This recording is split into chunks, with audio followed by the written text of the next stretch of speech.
tapi li khairidatihi itu yang tidak benar. Apa? Banyak sekali, maka orang membangun rumah, beli mobil, beli motor, semuanya itu visinya halal semua. Tapi kalau likasbihi, cara memperolehnya tidak halal, itu pun hukumnya bisa menjadi haram. Tadi seperti yang saya cerita itu, sama-sama pisang goreng ini ya halal, tapi satunya itu zatnya apa namanya halal, satunya caranya tidak halal. Nah, maka sesuatu yang tidak halal ini pertimbangan kemaslahatan manusia itu akan berdampak secara hikmatu taslim wa falsafatuh. Apa?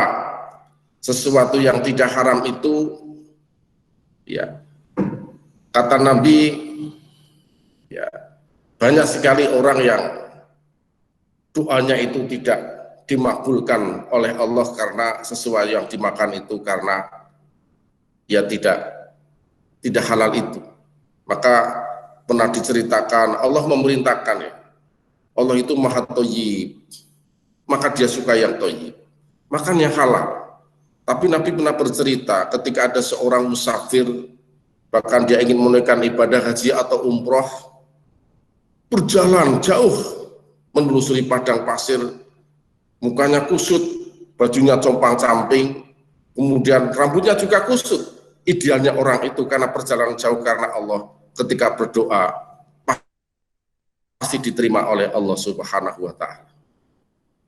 Kemudian orang itu kata Nabi, yamudu yaidini ila samai, mengadakan tangannya di langit, ya Rob saya minta doa ini. Tapi kata Nabi, kenapa ya Allah doa orang ini kok tidak diterima? Nabi diceritakan bagaimana Allah menerima doa itu. Kenapa ya Allah? Apa yang dimakan olehnya adalah sesuatu yang haram?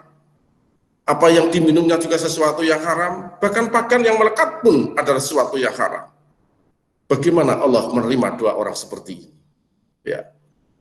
Nah, itu doa saja ditolak oleh Allah. Kemudian yang kedua, jiwa manusia ketika banyak sekali berkelimungan dengan sesuatu yang haram, baik zat maupun lihoridatihi, itu banyak sekali, mudah sekali jiwa kita, ya, badan kita itu sukanya itu mengajak kepada maksiat kepada Allah Subhanahu wa Ta'ala. Untuk ibadah susah sulit, tapi untuk bermaksiat senang sekali. Kenapa? Karena tubuh kita tumbuhnya dagingnya dari sesuatu yang dikonsumsi, baik dzatihi maupun lihoridatihi adalah dari sesuatu yang haram. Berbeda dengan orang-orang yang di dalamnya itu semuanya halal. Makanya nyuwun sewu biasanya kita itu melihat banyak sekali orang-orang sukses itu dari kampung-kampung. Mungkin Mas Jumairi dari mana asalnya nih? Kalau Mas Jumairi dari Klaten, Pak. Dari Klaten, kampung sekali itu. Jangan-jangan Potri Joko juga itu jangan-jangan dari orang kampung yang mungkin tidak di peta internet sudah nggak ada zaman sekarang itu. Tapi subhanallah, iya, mungkin ketika sekolah hotel celananya cuma satu adalah ditambal. Kenapa? Tapi saya yakin begitu orang tua itu memberikan asupan gizi kepada anaknya, walaupun mungkin secara logika secara gizi itu mungkin tidak bergizi, yang penting hanya mengenyangkan. Dulu orang tua tidak pernah berpikir ini anakku makan itu gizi atau tidak, enggak, yang penting bisa makan. Tapi semua yang diperoleh orang tua zaman dulu itu adalah dari sesuatu yang sangat halal sekali. Sehingga apa? Jauh dari kemaksiatan, penuh dengan kesabaran. Walaupun orang-orangnya nampaknya orang-orang bodoh ya. Banyak orang-orang tua. Seperti orang tua saya itu dulu tidak pernah mengenyam pendidikan sampai di SLTP lah. Bahkan baca aja masih susah sekali. Artinya apa? Inilah rahasia Allah Subhanahu wa Ta'ala. Ketika kita mengkonsumsi sesuatu yang baik, insya Allah kita akan dituntun oleh Allah ke jalan yang baik. Tapi ketika kita dari sesuatu yang haram yang tidak baik, kita sukanya juga yang tidak baik itu. Nah, oleh karena itu saya mengapresiasi dari peran LPPOM ini menyempurnakan kehidupan beragama tentang halal haram dari siapa? dari sisi al-imanu bi ayatil insaniyah. Jadi keimanan seseorang terhadap hukum-hukum yang dibuat oleh manusia karena apa? Karena keahliannya. Karena keahliannya. Dan keahliannya itu bisa dipertanggungjawabkan secara ilmiah. Apa? Ketika menetapkan sesuatu ada maslahatnya. Ketika menolak sesuatu ada madharatnya. Nah, oleh karena itu jadi halal haram ini sekali lagi sering kita dengar, tapi ada tendensi yang lebih utama karena sebetulnya kita hidup itu memang tidak pernah lepas dari persoalan halal dan halal haram itu akan mengantarkan jalan kita. Jalan menuju kemana ini? Ya, jalan menuju yang diridhoi oleh Allah Subhanahu wa Ta'ala. Jadi ketika Allah melarang sesuatu untuk dikerjakan, karena ketika dikerjakan ada mahdaratnya. Ma'ada ilal haram fahuwa haram. Sesuatu yang menuju ke haraman, kamu jangan dekat-dekat. Pasti ada sesuatu yang tidak baik. Tapi yang halal silakan. Malanal hakul khiyar baina ayakmal alayakmal. Sesuatu yang halal silakan Anda pilih untuk dilakukan atau tidak melakukan, nggak apa-apa. Jadi yang halal juga tidak harus dipaksa harus dilakukan. Ya. Artinya kita suka makanan itu, makanan Padang aja banyak sekali kok. Coba Pak Jumeri, Pak Didin tak ajak ke warung makan, itu halal semua. Tapi aku nggak suka ini. Pak Jumeri, aku nggak makan jeruan Pak Mahrus, aku nggak makan otak. Padahal semuanya halal. Kenapa? Malanal hakul khiyar baina ayamal alayak. Kenapa? Karena pada suatu saat halal tapi tidak toyib bagi Mas Jumeri. Bagi Mas Jumeri toyib, bagi Mas Didin juga tidak toyib. Maka itu juga tidak dimakan, ada pilihan untuk kita melakukan atau tidak melakukan. Jadi pada prinsipnya ketika Allah menetapkan hukum, ya, kemudian kita mengikuti jalan hukum Allah, itulah yang terbaik. Maka kita terlalu berjuang, khairun nas ya'fahum linas. LPPOM adalah manusia yang terbaik yang berperan bagaimana untuk memberikan kebaikan dan berbuat kepada manusia. Dan LPPOM adalah bagian dari Majelis Ulama Indonesia yang visi misinya adalah khotimatu wa himayatul ummah, melindungi, kemudian melayani, memproteksi terhadap kebaikan manusia. Qasdu amsara li takil masolil ibad, sesungguhnya hukum yang diturunkan oleh Allah, kemudian kita melakukannya insya Allah untuk kebaikan manusia. Maka sekali lagi menurut Ibnu Qayyim al-Jauziyah dikatakan bahwa al-ahkam taduru nama ammasolihul ibad. Jadi nanti LPPOM punya peran bagaimana kita menghukumi sesuatu tidak lain adalah untuk kebaikan manusia.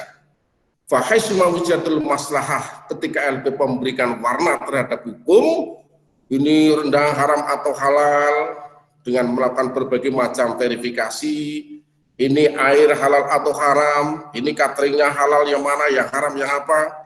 Tapi ketika itu wujudatul maslahatul nas, yang tujuannya adalah untuk kemaslahatan manusia, fasama hukmullah, itulah yang disebut sebagai hukum Allah Subhanahu wa Ta'ala.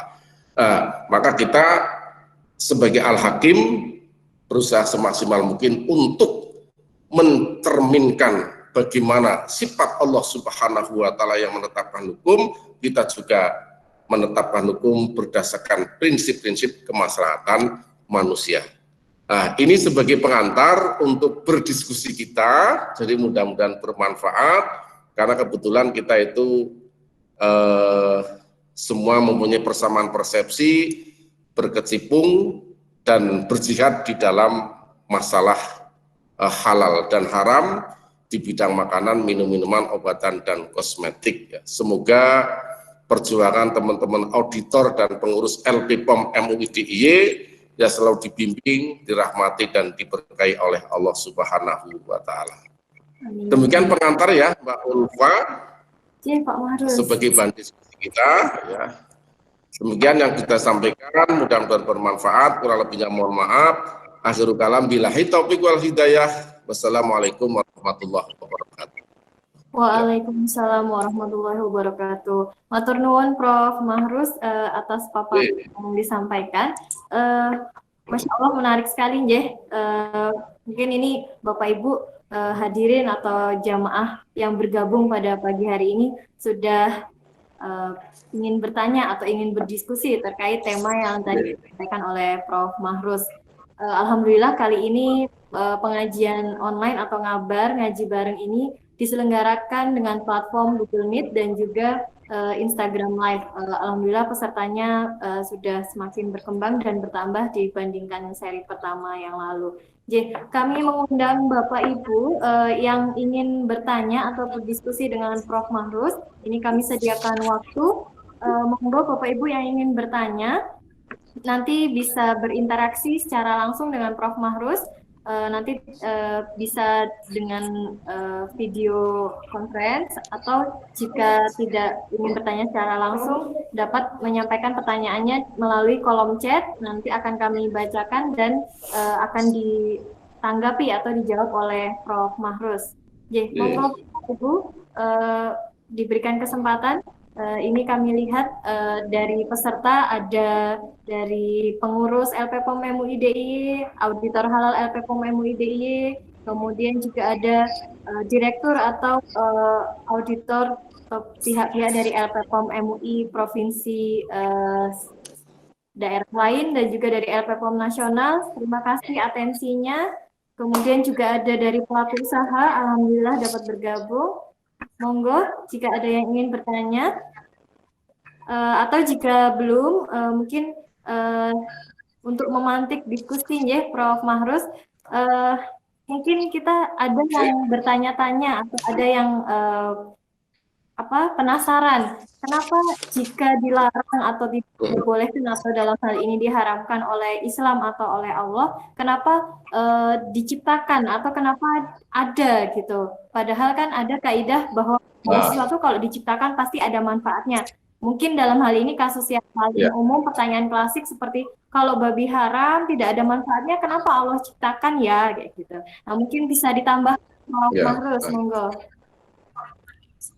Ya, terima kasih Mbak Ulfa. Ya. Jadi ada ayat yang menyatakan begini. Inna fi khalqis samawati wal ardi wa ikhtilafil laili wan nahari ayatil li ulil albab la'allakum tattaqun. Ya, jadi Allah menciptakan siang dan malam. Kemudian ada langit dan bumi selalu bergantian ya. Itu adalah tanda-tanda kebesaran Allah kalau kita renungkan, dan itu yang tahu hanya orang-orang yang bertakwa. Ya. Orang selalu berzikir kepada Allah Subhanahu wa Ta'ala siang malam, berdiri maupun berbaring. Kemudian Rabbana ma khalaqta hadza batila subhanaka faqina adzabannar. Sesungguhnya Rabbana, ya Allah ya Tuhanku, ma khalaqta hadza batila, tidak ada sesuatu pun yang kau ciptakan itu adalah sia-sia. Nah, kemudian kenapa kok yang